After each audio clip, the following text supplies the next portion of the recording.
En fait, pourquoi est-ce ainsi? Ici, Senseo Studio, nous vous tiendrons rapidement informés des nouvelles concernant la guerre au Moyen-Orient. Après les informations selon lesquelles le nouveau guide suprême d'Iran, Mujtaba Khamenei, aurait été blessé pendant la guerre, un conseiller du gouvernement, Youssef, qui a longtemps œuvré pour l'abolition, a déclaré qu'il était en sécurité. Il aurait été blessé mais pas décédé. Nous publierons une vidéo dès que nous aurons plus d'informations. C'est Tel Aviv, Israël. Ce sont des missiles balistiques iraniens qui tombent sur Tel Aviv. C'est Tel Aviv, Israël. Les dégâts causés par les missiles iraniens semblent graves. C'est Israël. Voici une vidéo montrant des bombes à sous-munitions tirées depuis l'Iran en direction d'Israël. C'est le Liban. Un bâtiment situé dans le quartier Aïcha Bakar, à Beyrouth, au Liban, a été frappé par l'armée israélienne. C'est Beyrouth, au Liban. Un drone israélien a attaqué un immeuble de grande hauteur dans le quartier Talet al-Kayat, à Beyrouth.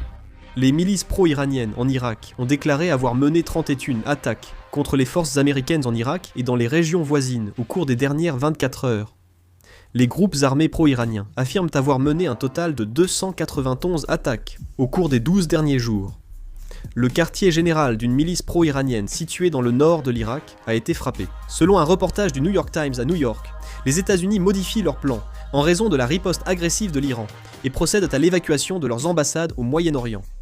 L'armée iranienne a déclaré qu'elle défendrait l'honneur et la dignité de l'Iran jusqu'au dernier homme, au prix de leur sang. Selon les rapports, l'Iran a posé moins de 10 mines dans le détroit d'Ormuz. Un porte-conteneur près des côtes des Émirats arabes unis a été touché par un projectile inconnu. Un autre navire à l'arrêt a aussi été attaqué, causant un incendie et l'évacuation de l'équipage. Le Canada a affirmé qu'il ne participerait pas à la guerre au Moyen-Orient. Le Pakistan a dit qu'il interviendrait si l'Arabie Saoudite, son allié, était encore attaqué. Le Conseil de sécurité de l'ONU votera cet après-midi une résolution de Bahreïn condamnant les attaques de l'Iran contre des pays arabes. La résolution exige que l'Iran cesse immédiatement ses attaques contre Bahreïn, le Koweït, Oman, le Qatar, l'Arabie Saoudite, les Émirats arabes unis et la Jordanie, et stoppe l'usage de force par procuration. Si d'autres informations sont communiquées ultérieurement, je réaliserai une vidéo et la mettrai en ligne. Je termine la vidéo ici, merci.